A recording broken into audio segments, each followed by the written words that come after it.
My name is Stefania Spampinato and I was born in Catania.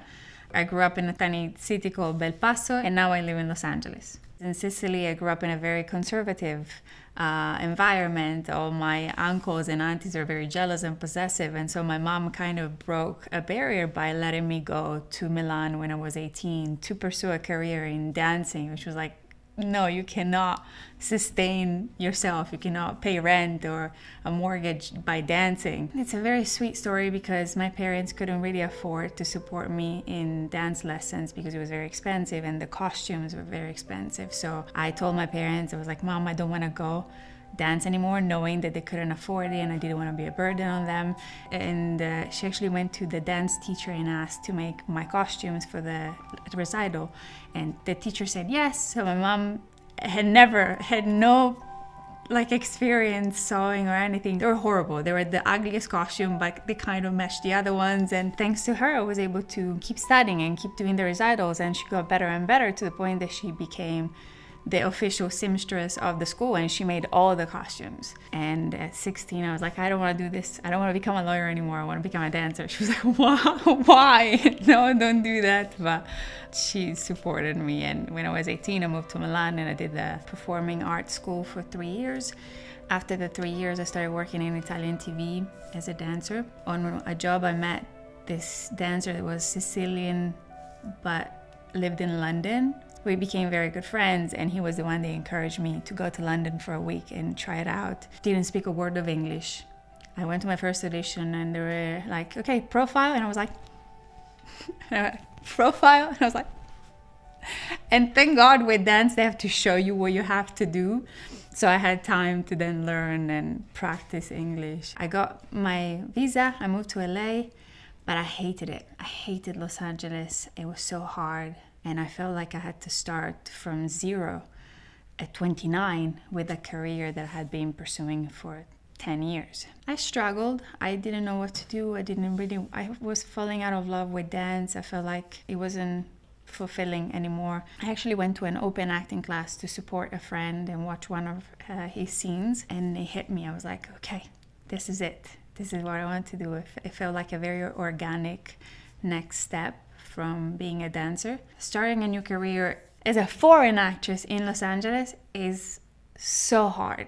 And telling your parents, I'm gonna start acting, they're like, what? At 30? Why? And I'm waiting tables in the meanwhile, and it's just, your ego is crushed. Like you're literally stepping on your ego over and over again. Because I was getting so many auditions and so far and few in between, I was so nervous. When I was in the room, I was auditioning for an Italian speaking role and I couldn't say the word because I was so nervous. Like my lip was shivering so hard that I couldn't even say what I was supposed to say. The accent already limits you immensely because there's only probably, I don't know, maybe one audition every couple of months for Italian roles. When they want an Italian actress, they also open the audition to the Spanish, the French, the Colombian, the Brazilian. For them, an accent is an accent. It doesn't necessarily have to be an Italian accent, an authentic Italian accent. So you get one audition every 2 months and the whole foreign community auditions for it. I thought about giving up every other week, pretty much. Somehow though, every time I was right about to give up, something would happen that just gave me the strength to keep going a little longer. I don't know why, but it happened like when I truly was ready, because a lot of times you're like, I don't want to do this anymore, I give up. But when I was truly so crushed that I was like, okay, this is it, I can't do this anymore, something would happen, like a small job or like an email from an agent or an email from a casting director that would just give you hope and refill the energy tank and give you the strength to keep going for a little longer. With my family it was really hard because my whole family is in Sicily, so it was very hard to explain to them, I'm getting all these rejections but I'm gonna keep going. They kept saying like, why don't, you're smart, you can do other things, why don't you just do something else, why do you have to wait tables and at 35, at 34, while waiting for a big break that usually doesn't come. And so after a while, I stopped telling them that I was even auditioning for projects, because telling them about my rejection was so painful.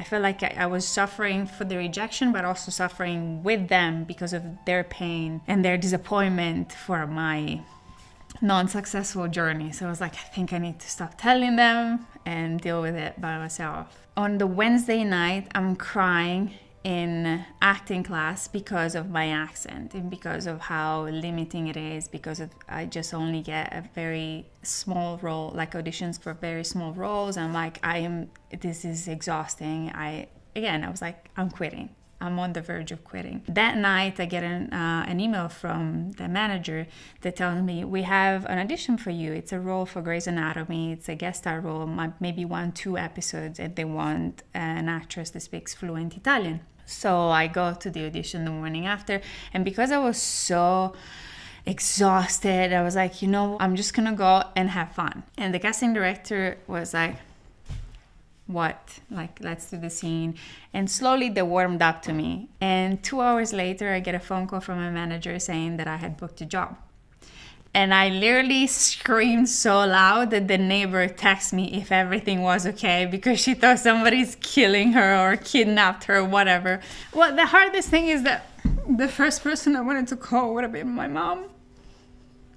But I lost my mom 2 years before. Once you experience something like a loss that big, nothing is that important. Like, not booking a job doesn't become that important, but booking it and not being able to share that with her was very hard. My mom was my biggest support, and my mom was the reason, like the number one reason why I was even able to go to London, go to Los Angeles, and she gave me the freedom and the strength. Like, while I was doing my performing art college, I had to work in a pub every night to be able to support myself and to pay for my studies. But my mom gave me the freedom she never had.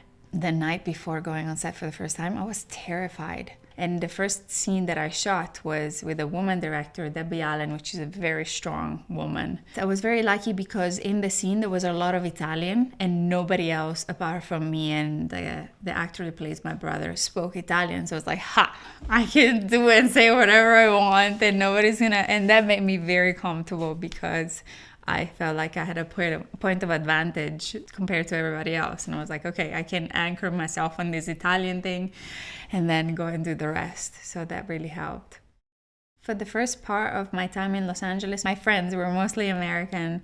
And then I met my first Italian friend that is in the entertainment industry. And then through him, I met more and more people. And in the last couple of years, I feel like I've met a lot. I didn't even know how many Italians were in Los Angeles until a couple of years ago. And it was such a great discovery, because it's hard for all of us. So having a support group of people that know exactly what it feels like to be so far from home, it makes you feel like a home away from home instantly.